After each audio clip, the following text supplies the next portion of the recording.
หยุดก่อนอย่าลืมกดติดตามแล้วก็กดไลค์ให้ผมด้วยนะครับรับชมคลิปให้สนุกนะครับสวัสดีครับผม CTMAX วันนี้ไม่ได้จะมาเล่นเกมหรอกครับแต่จะมาเป็นคลิปการแปล CD เทปของแวนนี่ที่คุยกับนักบำบัดนะครับที่ผมเคยทำไปในคลิปห้องลับของภาค 5 นะครับที่อยู่ใน FNAF Security Bridge นะครับผมซึ่งวันนี้ผมจะมาทำการแปลทุกเทปที่มีอยู่ในเกมนะครับโอเคงั้นเพื่อไม่ให้รอช้านะครับจะไปรวดเดียวเลยเพราะว่าทั้งหมดมันยาวมากนะครับก็งั้นก็ไปกันเลยครับ Hello, Vanessa. How are you feeling today? You look a little tired. Well, it's been a while since we last spoke. How's your anxiety been? You did so well with your calming protocols when we first worked together. Are you still using those? Yes? Okay, good. Well, now I understand there's a new issue. It came on just recently, rather suddenly. Can you tell me about it? What issue? I've been doing my job. I come in and sit at my desk and do my work. Yes, of course you do. Your performance reviews are good. But a routine check of your online history has revealed that you've spent quite a bit of time with someone in an encrypted conversation. We have transcripts, and I've read them. But it's not clear what you're talking about in these conversations. I can't make sense of it. You must be getting something from these that I'm not getting, right? Who are you talking to in these? No one. Sometimes I talk with Lewis. He's in the marketing department. He's nice, I guess. Yes, I see Lewis here. But there's someone else. Good morning. Isn't it a pretty day? No? What's the matter? Oh, right. Too bright. I'll pull the shades. Better? When the shade's pulled, it feels like we're in a cubbyhole or a cave? Yeah? So you're not talking to me again today. This isn't all that productive, you know. Don't you think the sessions are more successful when you talk to me? You know, everyone associated with this company gets performance reviews, right? When my sessions don't get results, my reviews aren't very good. If you don't want to talk for your own sake, how about for mine? You don't want me to get in trouble, do you? I could be put in the corner for a timeout. Yeah, you think that's funny, huh? Hi, go ahead. Sit down. I don't know you. What happened to... Oh, we'll get to know each other in no time. I've read through all your files, so I feel like we've been talking for weeks. I feel like I know your dad, too. Bill, right? Your dad's name was Bill?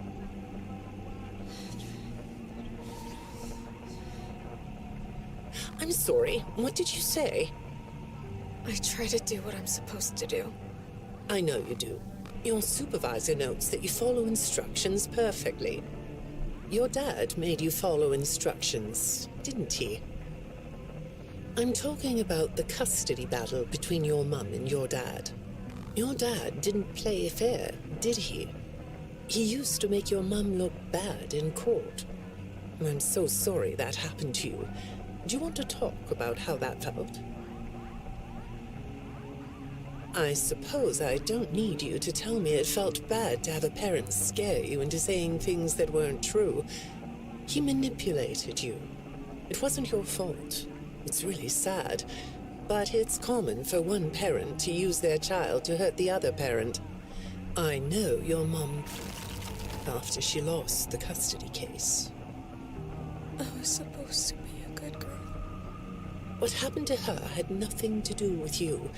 Even though it was your testimony that did it. Was that testimony true? No, I didn't think so.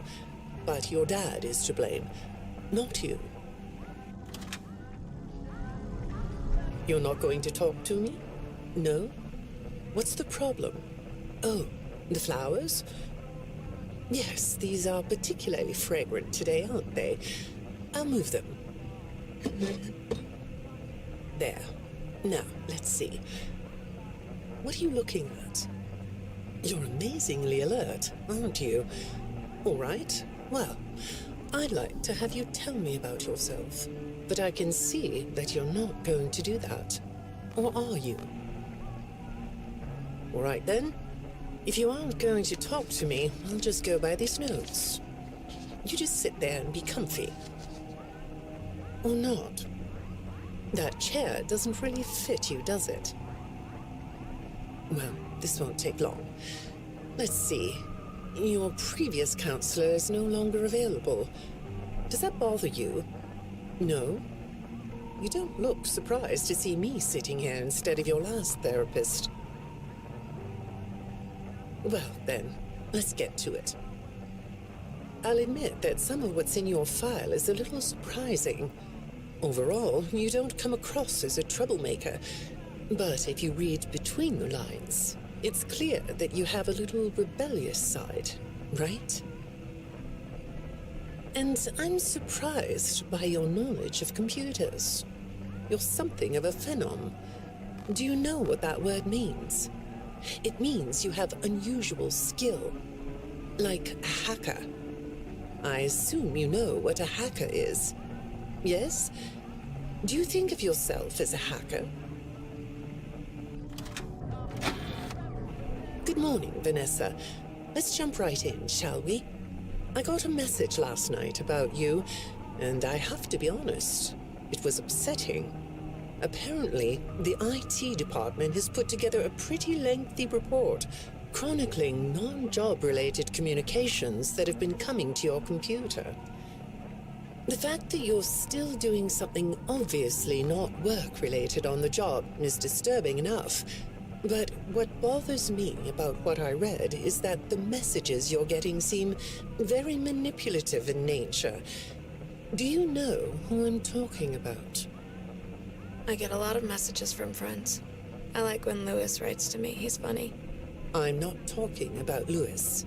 You know who I'm talking about. Why won't you open up about it? What you might not know is that this person who's been sending you messages has been hacking into your personal files too. These are the same files I have here. These files are full of details about your life. Do you know what that means? I'm not in the tech department. I just type on the computers. I know that. But what matters here is that this person who is contacting you knows a lot about you. Lots of people know more than I do. Sometimes I need to listen. Good morning. It's good to meet you. I've read your file, so I'm up to speed on what you and your previous therapists have worked on.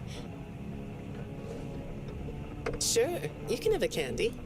I'll have one too. You look chill sitting there like that. Not a care in the world, huh? All right. Well, I'd like to start by talking about your parents. What happened to them and you was tragic. But when I looked through the notes, I didn't get a sense that you've processed that emotionally. When I read your account of what happened, it came across as, well, more of an objective rather than a subjective narrative. Oh, sorry. You don't know what that means, do you? What I mean is that the way you told the story is more like you were reading something from a book than you were talking about your own past. That makes me think you've cut yourself off from it. Is that right? Not sure? Well, I see in your file that you spend a lot of time by yourself and are good at self-dialogue. You know what I mean? Asking yourself questions and getting answers. So maybe you should ask yourself how you really feel about your past. Maybe you should give yourself a chance to really look at what happened and let yourself be upset about it, so you can let it go. Hi, Vanessa. Would you like a candy? Butterscotch today. No, thank you. Those have 35 calories apiece. Well, they taste good to me. Okay, I thought we could do something today that will help us get to know one another better. It looks like you've never taken an ink blot test, right? No? Okay. Then I'm going to show you some ink blots, like this one. And I want you to tell me the first thing it makes you think of. Here we go. What do you see here? A treehouse. It does look sort of like a treehouse, doesn't it? Do you like treehouses? I like to sit outside and read. That's good. Now, what about this one? A beetle. Really? Looks like a face to me. That's very interesting. Have you thought more about what we talked about? In our last session, you told me you were sad and scared about what happened to you. I suggested you write down exactly what made you so sad and scared. Did you do that? You know, I work with people of all ages, from little kids to the very elderly, and everyone reacts to tragedy differently. Tragedy always leads to a feeling of loss. It's a hole that feels funny, right? Yeah. So, if you could process those feelings, how do you think it would affect your fantasies? Would you keep them in the way they are? What are you doing? Oh, you like those? I do too. They smell so sweet, don't they? Apparently, the janitor on this floor has a garden and has been putting bouquets in the offices here for years. Do you ever grow things? No? I work a lot. I know you do. Maybe more than you should. More free time would do you good. Do you have a hobby? No? Perhaps we could find one for you, like a sport. No? I have a craft space in my basement. Maybe I could come up with something you could learn to do. I don't like dark basements. I'd say make yourself comfortable, but I think you already are. It looks like you could take a nap. That's a nice chair, isn't it? According to these message logs, you've been working pretty late over the last couple of weeks. Or not working. Are you ready to talk about who you're interacting with? From what I can see here, the interaction is getting more serious. Is it distracting you from your work? My work is important. There's a non-disclosure agreement. ก็นะครับก็เป็นยังไงกันบ้างครับกับคลิปแปลเทปแวนิซ่าตั้งแต่คลิปเทป1ถึงเทป10นะครับก็ถ้าชอบก็กดไลค์กดติดตามแล้วก็คอมเมนต์ใต้คลิปได้เลยนะครับก็รอชมพาร์ทที่2ได้เลยครับเพราะตอนนี้กำลังทำอยู่นะครับตอนนี้เพราะมันเหนื่อยมากเพราะว่าการผมจะทำเสร็จอันนึงเนี่ยมันใช้เวลากินเวลาไปค่อนข้างเกินวันนะครับทำอันนึงเนี่ยก็ขอตัวลาไปก่อนนะครับรอชมเทปที่11ถึง16ได้เลยนะครับก็ตอนนี้ก็ลาไปก่อนนะครับสวัสดีครับ